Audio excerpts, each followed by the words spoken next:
आज हम बात करेंगे इनफर्टिलिटी की कॉज, मतलब प्रेगनेंसी ना रुकने के क्या क्या कॉज हो सकते हैं उसके बारे में।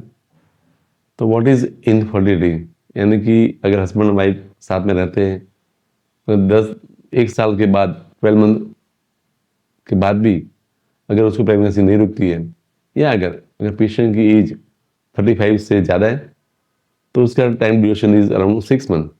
तो इसके बाद भी अगर प्रेगनेंसी नहीं रुकती है तो हमको उसको इनफर्टिलिटी बोला जाता है।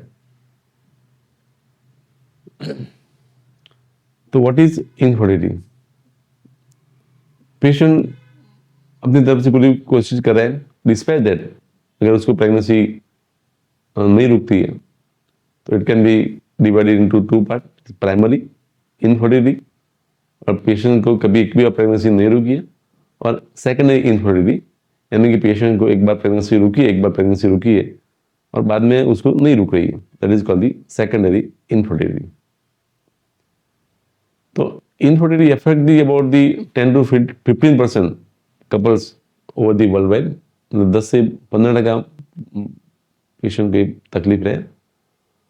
और ये जस्ट महिला का प्रॉब्लम नहीं है, 40% जो कॉज है that is because of the mail factor, 40% is because of the female factor, and 20% involve the both husband and the female, or the some unexplained cause. तो कैसे प्रेगनेंसी रुकती है उसका स्टेप के बारे में जो बात करें हम, तो महिला हर महीने एक मैच्योर सीबीज जो अपनी ओवरी से रिलीज होता है, that is first, that is ovulation.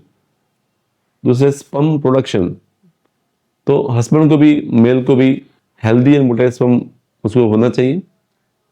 और तीसरा fertilization, the sperm must swim normally from the vagina to the uterus to the fallopian tube, so that motility should be the good of the sperm.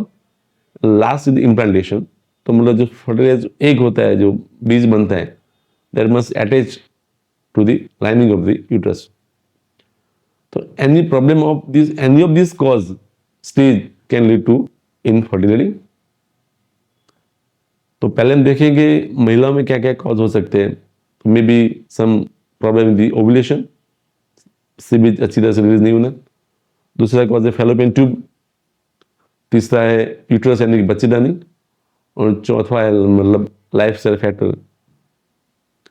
तो पहले and the most common cause is the ovulation disorder. Ovary jaundice है वो अच्छी तरह से और properly regularly सीबीज नहीं release कर रहा है। तो उसका कॉज तो एक तो पॉलीसिस्टिक ओवरी डिसीज है, that hormone imbalance that prevent the ovulation, some thyroid problem यानी कि hypothyroid like underactive, or the hyperthyroidism यानी कि overactive thyroid can get some affect the fertility. Premature ovarian failure, ovaries stop function before the age of the 40. Some high prolactin level of the hormones that cause prevent the ovulation, and the some stress factor and the lifestyle factor can, chronic stress can delay or block the ovulation. तो symptom में देखें तो mostly the irregular और the absent period, तो इसके बारे में हमको पता लगा सकते हैं ये पेशेंट को ओव्यूलेशन की वजह से प्रेगनेंसी नहीं रुकती है। दूसरा कॉमन कॉज है ब्लॉक और the damage fallopian tube. Eggs मतलब कि सीबीज है वो ओवरी से यूट्रस तक ट्रैवल नहीं कर पाता है, जिसमें देखें तो pelvic inflammatory disease, infection of the बच्चेदानी है या ट्यूब है या ओवरी, एंडोमेट्रियोसिस है, that is growth of the endometrial lining outside uterus that causes some scarring, some previous surgery over the ovary और the uterus can some disturb the relationship between the ovary and tube and the uterus. This is not, हमको symptom किससे उसको हम पता नहीं चला सकते। तो there means some the chronic pain होता है, तो हम इसके जरिए पता चला सकते हैं पेशेंट को ये कॉज लग सकता है। तो यूट्राइन एब्नॉर्मलिटी तीसरा कॉज है। तो uterus prevent fertilization of the eggs to the uterus properly.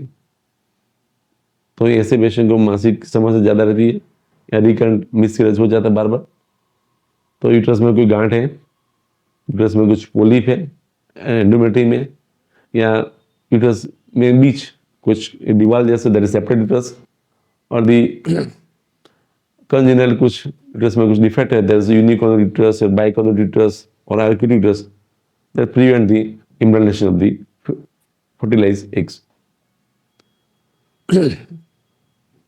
Fourth cause is endometriosis, that is a tissue similar to lining of the endometrium is grows outside the uterus, and that cause some scarring and inflammation. It may be some genetic cause or the some immune system cause. तो ऐसे patient को painful period that dysmenorrhoea, मासिक दौरान बहुत pen रहता है, pelvic pain रहता है ज़्यादा, और ऐसे एंडोमेट्रियोसिस वाले पेशेंट को ऑलमोस्ट 30-40% पेशेंट को इनफर्टिलिटी रहती है. There is some age related changes, egg quality and quantity. जब महिला का जन्म होता है तब फिक्स नंबर के एग्स लेके उसका जन्म होता है. Over the period of the time that eggs reduce in numbers. जब वो खलास हो जाता है तो मासिक बंद हो जाता है. तो infertility is increased with the age. Some lifestyle factor जैसे कि स्मोकिंग है या अल्कोहल है या ओबेसिटी है, अंडरवेट है, क्रॉनिक स्ट्रेस है, दैट अफेक्ट दी ओवुलेशन. हम देखिए जाए तो what are the common cause in the man? It be some sperm production, उसकी मूवमेंट से डिलीवरी टू दी यूट्रस. तो low sperm count, there is a oligospermia as the most common cause in this pesticide era. खाने में जहाँ भी देखो तो pesticide वाला फूड मिलेगा. तो there is not enough sperm in the semen to fertilize the eggs.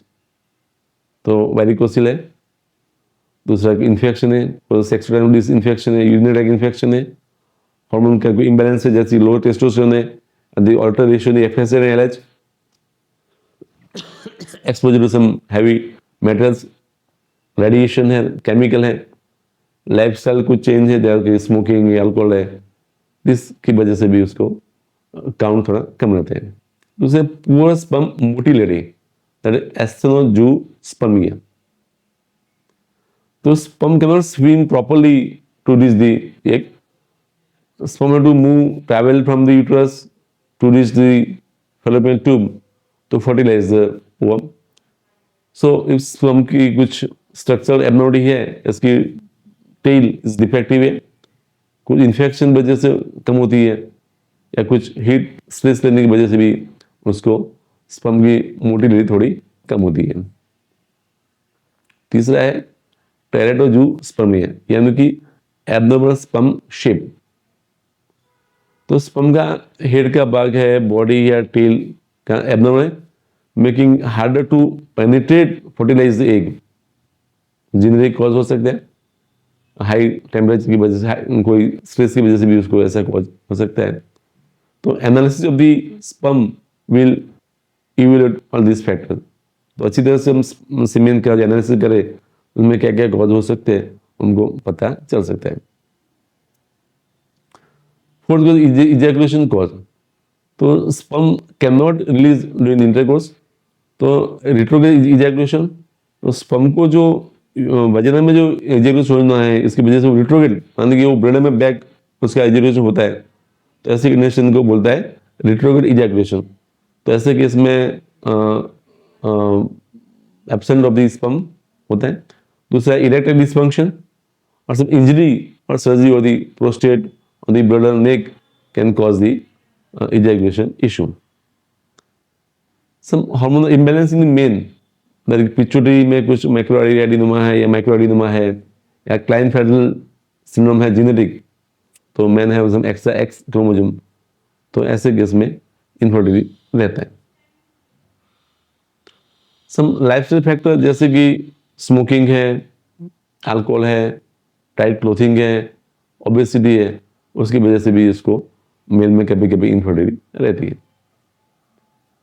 तो डॉक्टर दिखाने, अगर पुरुष को, मेन को, अगर सीमेन का एनालिसिस करने के बाद अगर काउंट उसका कम दिख रहा है, मोटिलिटी उसकी कम है, अगर कुछ एबनॉर्मल शेप है तो डॉक्टर को दिखा दें। ओके, धन्यवाद।